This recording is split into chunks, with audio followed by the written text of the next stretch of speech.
A paz do Senhor. Seja bem-vindo a mais uma aula aqui do EBD em Foco. Meu nome é Herberson e nessa aula eu quero falar sobre a graça de Deus. Então, se você é pregador da Palavra de Deus, é professor da Escola Bíblica Dominical, ensina a Palavra de Deus na sua igreja, você precisa entender mais sobre a graça de Deus. Porque a graça de Deus é a base de todas as doutrinas bíblicas. Você tem que ler a Bíblia sempre tendo ali em mente que Deus está agindo de forma graciosa e que ninguém ali vai receber algo porque merece, mas simplesmente porque Deus é gracioso, misericordioso e dá mesmo sem nós merecermos. Então vamos lá. Eu vou falar aqui sobre a graça de Deus na vida de alguns personagens do Antigo Testamento. Vou descrever um pouco aí da real necessidade da graça de Deus e vou fazer uma aplicação na nossa vida. Vai servir para mim e também para você. Vamos lá. Primeiro, qual a origem da necessidade da graça de Deus? A graça de Deus é necessária porque nós somos pecadores. Isso é um fato. Nós somos pecadores e nós não merecemos nada diante de Deus. O que significa a palavra graça? Começa por aí. A palavra graça significa o quê? Favor não merecido. Então, quando alguém encontra graça diante de Deus, isso significa que a pessoa não merecia alguma coisa, mas mesmo assim Deus resolveu dar, Deus resolveu ajudar, Deus resolveu salvar. Então a graça é favor não merecido. Nós não merecemos, mesmo assim nós alcançamos. Só que vai um pouco mais longe na Bíblia essa palavra graça, porque é quando nós ofendemos o outro lado. Então, ou seja, nós não só merecemos nada de Deus, mas nós ofendemos a Deus pelos nossos pecados. Se nós olharmos para Adão e Eva, a gente vê que eles pecaram. Todo mundo sabe do pecado de Adão e Eva. Todo mundo sabe que eles desobedeceram a Deus, foram expulsos do Jardim do Éden e tudo mais. No entanto, o que poucas pessoas falam é sobre a graça de Deus agindo na vida de Adão e Eva, ali logo depois que eles pecaram. A Bíblia diz que Deus fez vestes para eles com roupa de animais, com peles de animais. Ou seja, Deus já fez um sacrifício ali. Então, logo de cara, Deus foi gracioso para com eles. Ou seja, o fato de Deus ter que matar um animal para vestir eles já aponta para Cristo. Já mostra que o pecado exige o derramamento de sangue.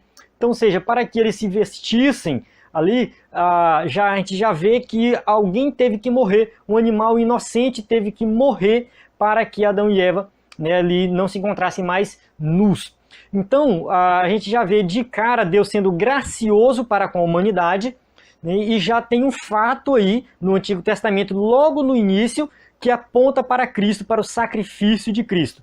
E quando nós continuamos lendo a Bíblia, logo depois a gente vê a história de Adão e Eva, a gente já vai ver a história de Noé. A Bíblia diz que todos os homens da face da terra tinham pecado, ou seja, não tinha ninguém ali que fazia o bem, Porém, Noé achou graça diante de Deus. Ou seja, Noé também era um pecador como qualquer um outro, porém Deus agiu de forma graciosa na vida de Noé, e Noé, ele alcançou ali misericórdia e foi escolhido por Deus para fazer a arca e repovoar a terra. Então, ou seja, Noé foi pela graça. Noé não merecia nada. Ele merecia ser morto, como todos os que foram mortos ali no dilúvio. Porém, Deus foi gracioso para com Noé. E Noé foi obediente. A Bíblia fala que Noé foi um homem justo, um homem que foi obediente, ele obedeceu à voz de Deus. Mas como que ele foi obediente? Como que ele obedeceu à voz de Deus? A gente vai lá para Hebreus 11, fala que é pela fé. Noé, pela fé, ele ouviu a voz de Deus, obedeceu a Deus e fez a arca. Então Noé, ele foi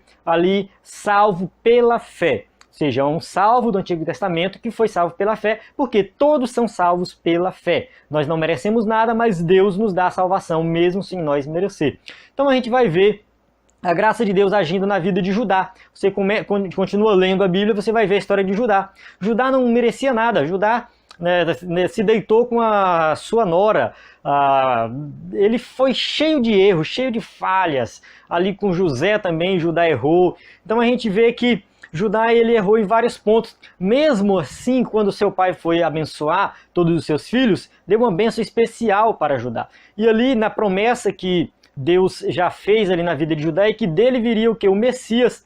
Ou seja, a promessa de que de Judá viria o Messias, vem dali quando Jacó abençoa Judá. Então a gente já vê a graça de Deus agindo na vida de Judá. E lá em Apocalipse a gente vê Jesus sendo chamado de o quê? O leão da tribo de Judá. Então Jesus nasceu da descendência de Judá, né? Ou seja, a descendência humana de Jesus é de Judá, e ele foi chamado leão da tribo de Judá. Então a gente vê Deus sendo gracioso para com um homem pecador que não merecia nada. Então Judá não merecia nada pelos suas atitudes, suas obras.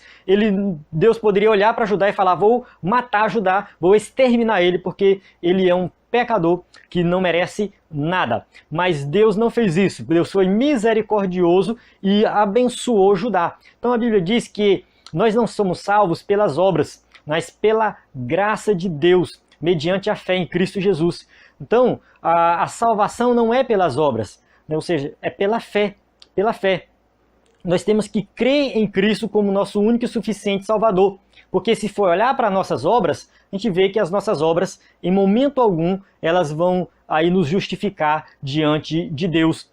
Continuando lendo a Bíblia, a gente vai ver a história de Davi, que também errou, falhou, mesmo assim foi chamado homem segundo o coração de Deus, porque Davi também alcançou graça diante de Deus. E a gente vê a história de Ruth também. Ruth era uma moabita. Ruth, ali ela morava em um país que não tinha uma relação boa com o povo de Deus, e Deus tinha falado que nenhum moabita ia participar ali da casa do Senhor. Então os moabitas eram excluídos, viviam ali do lado de Israel, mas não adoravam o Deus de Israel, adoravam outros deuses, e eles não podiam se relacionar com o povo de Israel. Mesmo assim, Ruth fez parte ali da família, da descendência de Jesus, ou seja, ela entrou na descendência de Judá, ela entrou na família que fazia parte dos descendentes de Judá, e a partir daí veio o Messias, Jesus Cristo. Então entra aí uma moabita, uma estrangeira na descendência de Jesus, da mesma forma que foi Raabe, que era uma prostituta e entrou também na descendência de Jesus. Então a gente vê a graça de Deus agindo na vida de Ruth. Ela não merecia nada, ela vivia ali adorando outros deuses. Mesmo assim, ela foi alcançada ali pela palavra de Deus através de Noemi, seus filhos, ali, seu marido Elimeleque. Ela foi alcançada ali pela palavra de Deus, ouviu falar do Deus de Israel, e teve um momento que ela se converteu. Ela falou para Noemi: o teu Deus é o teu Deus, o teu povo é o meu povo. E ali a gente vê que ela foi salva. Naquele momento ela reconheceu o Deus de Israel como Deus verdadeiro. E ali a gente vê que Ruth, ela foi salva pela fé. Ela creu em Deus e alcançou misericórdia diante de Deus. Então ela alcançou ali a graça de Deus. A Deus agiu de forma graciosa na vida de Ruth. Olhando para nós hoje nós temos alguns tipos de pessoas. Tem pessoas que acham que merecem alguma coisa diante de Deus, que suas obras, suas atitudes, tudo que ele faz pode alcançar algo ali diante de Deus. E tem pessoas que acham que não merecem nada diante de Deus, acham que são tão pecadores que nunca, jamais serão perdoados, que os seus pecados jamais não podem ser perdoados porque são muito grandes, muito graves. E a gente vê que são dois extremos. Enquanto tem de um lado alguém que acha que merece, tem outro alguém que acha que não merece nada a ponto de pensar que nunca vai ser alcançado pela misericórdia de Deus. Mas não existe isso. Primeiro, falando para esse que acha que merece alguma coisa, leia aí Romanos capítulo 3, versículo 10. Ou seja, Romanos capítulo 3 mostra que todos pecaram. Leia Romanos 3 por completo. Todos. Não há ninguém que faça o bem, não há ninguém que serve a Deus, todos se extraviar. Ou seja, a humanidade está afundada no pecado. Ninguém merece nada diante de Deus. E ele encerra Romanos 3:23 dizendo que Paulo encerra o seu pensamento ali: todos pecaram e destituídos estão da glória de Deus. Ou seja, ninguém merece nada diante de Deus. Então, se você acha que merece alguma coisa, você está equivocado. Você não merece nada diante de Deus. As suas obras são como trapos de imundícia. Ou seja, tudo que a gente faz não é nada diante de Deus. E por outro lado, tem aqueles que acham que são tão pecadores que não são dignos da graça de Deus. Não existe isso. Não existe pecado que Deus não possa perdoar. Cristo pagou o preço dos nossos pecados. Aí entra Jesus, porque quando ele morreu na cruz do Calvário, ele levou os nossos pecados. Então qualquer pessoa que pela fé crê em Cristo, coloca a confiança da sua salvação em Cristo, ela alcança a salvação. Não é porque ela merece, não é porque ela faz boas obras, mas é porque ela tem fé em quem fez a obra verdadeira, quem fez a boa obra, e que pagou o preço do nosso pecado, que é Jesus Cristo. Então a graça de Deus é assim. Não importa o que você fez, não importa o seu pecado, não importa a sua situação, Deus ele quer te salvar. A única coisa que você precisa fazer é crer no Evangelho. Creia no Evangelho, creia em Cristo, creia que Ele morreu por ti, creia que Ele morreu para te salvar, creia que Ele ressuscitou, creia que Ele está no céu e creia que Ele vai voltar. Tudo é pela fé. Você precisa crer. Deposita a confiança da tua salvação em Cristo, porque Ele vai te salvar. Não é porque você merece, mas é porque Deus é gracioso. A graça de Deus alcançou Noé, Abraão, Davi, Judá, Ruth, Raabe e alcançou também nós hoje em dia. Alcançou minha vida, alcançou a sua vida. Basta você ter fé em Cristo e você com certeza terá os seus pecados perdoados.